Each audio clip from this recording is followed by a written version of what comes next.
ورحمة الله وبركاته.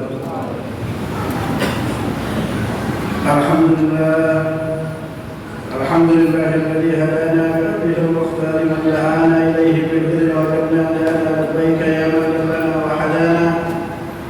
الحمد لله الذي هدانا لهذا وما كنا لنهتدي لولا أن هدانا الله. أشهد أن لا إله إلا الله وحده لا شريك له، وأشهد أن سيدنا ونبينا محمدا عبده ورسوله لا نبي بعده.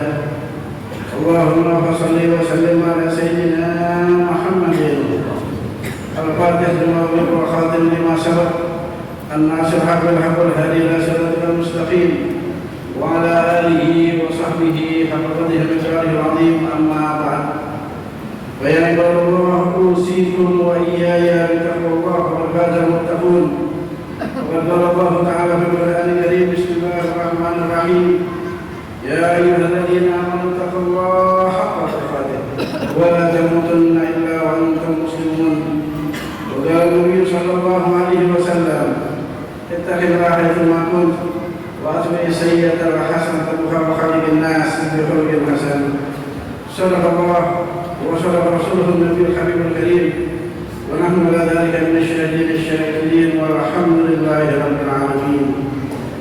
معاشر الحاضرين jamaah sholat Jumat rahimahullah, setelah puji dan syukur kita panjatkan kehadirat Allah Subhanahu wa taala, setelah salawat dan salam kita sampaikan kepada junjungan kita Nabi Muhammad sallallahu alaihi wasallam, selanjutnya marilah kita perhatikan khutbah yang singkat ini yang insyaallah bisa menambah ketakwaan kita kepada Allah Subhanahu wa taala. Ma'asyiral hadirin jamaah sholat Jumat rahimahullah, saat ini saya hanya ingin menyampaikan sebuah hadis Nabi sallallahu alaihi wasallam agar kita dapat menjalani hidup ini mendapatkan cinta dan kasih sayang dari Allah Subhanahu wa taala. Dan apabila kita menjalani hidup ini, maka dari hadis ini kita akan menjalani hidup ini dengan penuh semangat. Juga di dalam hadis ini diungkapkan apabila ada masalah dalam suatu hal, bagi orang muslim tidak boleh gampang putus asa. Di mana Nabi sallallahu alaihi wasallam bersabda, al-mu'minul qawi khairun wa ahabbu ila Allah min al-mu'minid dha'if wa bi kulli khair. Orang mukmin yang kuat, kata Nabi, lebih baik dan lebih dicintai oleh Allah daripada orang mukmin yang lemah, walaupun di antara keduanya ada kebaikan. Yang dimaksud dengan mukmin yang kuat adalah zahiran wa batinan, baik jasmaninya maupun rohaninya, baik fisiknya maupun iman Islamnya kuat. Oleh karena itu di dalam Al-Quran pun Allah mengabarkan, memberikan petunjuk bagaimana agar seorang mukmin menjadi sehat dan kuat. Dimana di dalam Al-Quran dijelaskan, kulu washrabu wa la tusrifu, makan minum jangan berlebih-lebihan. Bahkan di ayat-ayat Allah katakan, kulu min rizqillahi halalan thayyiban, makan dan minumlah kalian dari yang halal dan yang baik. Bahkan Nabi mencontohkan bagaimana pola hidup makan yang sehat menurut Nabi sallallahu alaihi wasallam. Artinya seorang mukmin fisiknya, jasadnya harus sehat dan kuat. Yang itu lebih dicintai oleh Allah Subhanahu wa taala.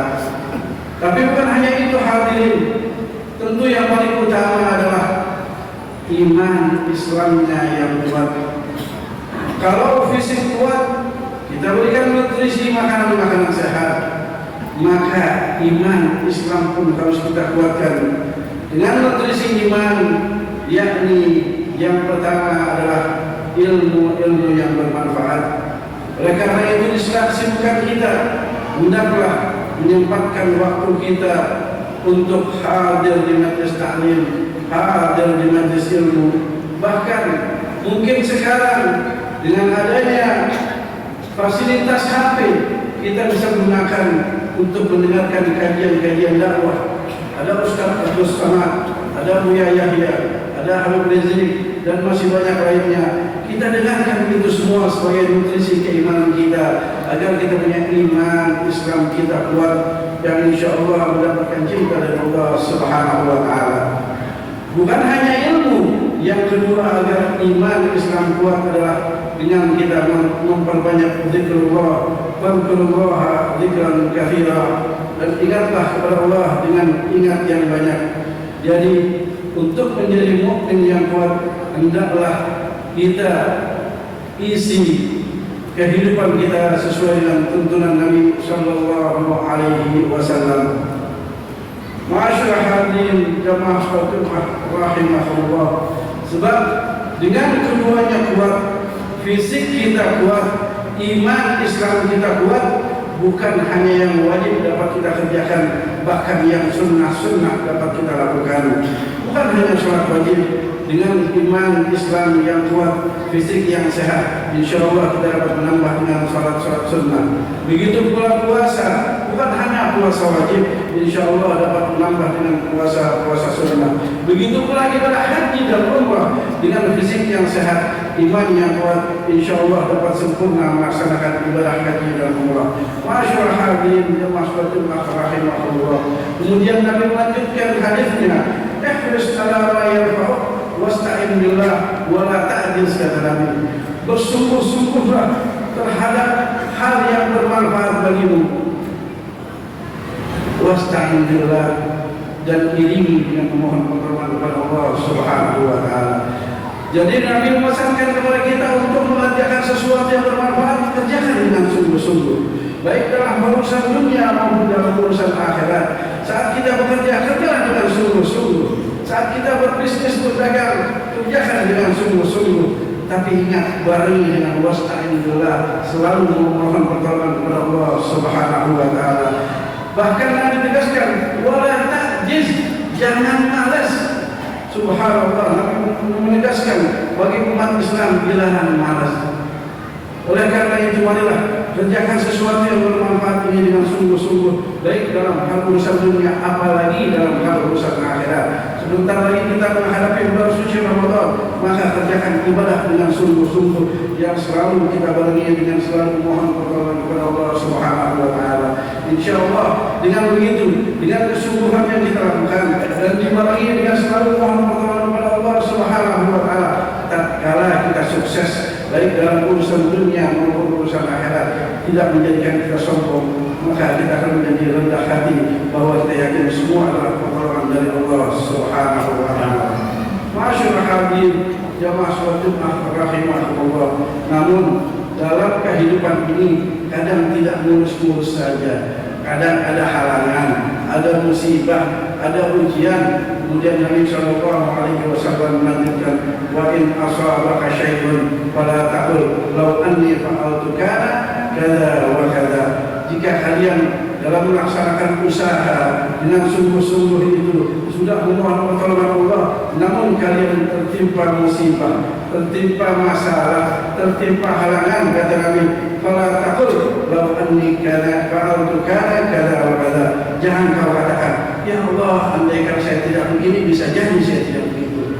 Andaikan saya tidak ketemu dia, bisa jadi saya tidak masalah. Andaikan saya tidak sakit, bisa jadi saya tidak begitu. Kata Nabi, jangan sering berkata andai-andai. Walakin qul, akan tetapi katakan, kata Nabi, qadarullah wa ma syaa fa'ala. Katakan semua adalah takdir Allah, dan Allah menakdirkan apa yang Allah kehendaki. Artinya, tatkala kita kena musibah, kita kena masalah, jangan kemudian kita langsung putus asa dan berkata, ya Allah, andaikan tidak begini, bisa jadi tidak begitu. Jangan, katakan, ya Allah, semua adalah takdir Allah. Yakinkan diri bahwa Allah akan memberikan yang terbaik untuk kita, dan yakinkan diri bahwa inna ma'al usri yusra, inna ma'al usri yusra. Di setiap kesulitan pasti ada kemudahan, bahkan di setiap ada kesulitan pasti ada kemudahan. Allah mengulangnya hingga 2 kali. Bahkan di hadis Nabi dikatakan, laisa fawqahuma syai'un minal khair, husnul dzan billah wa husnul dzan bi ibadillah. Tidak ada kebaikan yang melebihi keduanya, yakni berprasangka baik kepada Allah dan berprasangka baik kepada hamba-hamba Allah. Artinya tatkala kita kena musibah, jangan kemudian kita berandai-andai. Katakan semua adalah takdir dari Allah Subhanahu wa taala. Kemudian Nabi tutup dengan hadisnya, fa'in law tahtah amal syaitan. Andaikan kita kena musibah atau masalah, kemudian kita sering berkata, andaikan begini, andaikan tidak begini begitu, andaikan tidak, kemudian tidak jadi begini. Kalau begitu kata Nabi akan membuka peluang syaitan yang akan melemahkan kita punya iman. Lupa rukun iman yang keenam adalah percaya akan takdir Allah, baik dan buruk semua datang dari Allah Subhanahu wa taala. Oleh karena itu, setiap ada musibah, yakinkan diri kita, insyaallah Allah akan memberikan yang terbaik untuk kita pada saatnya. Masyaallah hadirin yang masuk Allah. Itulah pesan singkat dari Nabi SAW agar kita sebagai mukmin hendaklah jadikan diri kita mukmin muslim yang kuat zahiran wa batinan. Kemudian tatkala kita ingin mengerjakan sesuatu, kerjakanlah dengan sungguh-sungguh dan dengan dibarengi selalu mohon pertolongan kepada Allah Subhanahu wa taala. Jangan malas dalam mengerjakan segala sesuatu. Dan apabila terkena musibah, jangan sering berandai-andai, tapi katakan kepada diri kita, semua adalah takdir Allah dan pasti Allah akan memberikan yang terbaik untuk hamba-hambanya pada saatnya. Masyaallah hadirin rahimahullah rahimahullah.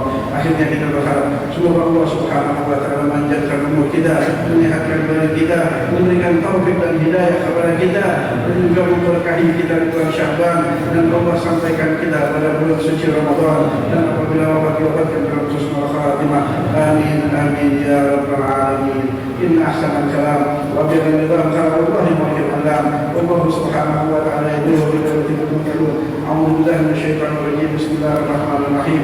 Wal 'asr innal insana lafi khusr illa alladziina aamanu wa 'amilus shalihaati wa tawaasaw bil haqqi wa tawaasaw bis sabr. Barakallahu li wa lakum fil Qur'anil 'azim wa nafa'ani wa iyyakum bima fihi minal ayati wa dzikril hakim wa taqabbal minni min tilawatihi innahu was-sami'ul 'alim. Aqulu qawli hadza wa astaghfirullahal 'azim li wa lakum wa li sa'iril muslimin wal muslimat wal mu'minin wal mu'minat fastaghfiruhu innahu huwal ghafurur rahim.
والمؤمنين والمؤمنات والمؤمنين والمؤمنات والمؤمنات الأحياء منهم والأموات برحمتك يا أرحم الراحمين. عباد الله إن الله يأمر بالعدل والإحسان وإيتاء ذي القربى وينهى عن الفحشاء والمنكر والبغي يعظكم لعلكم تذكرون واذكروا الله العظيم يذكركم واشكروا على نعمه يزدكم ويهدكم وصلوا على ذكر الله أكبر والله يعلم الصلاة والسلام.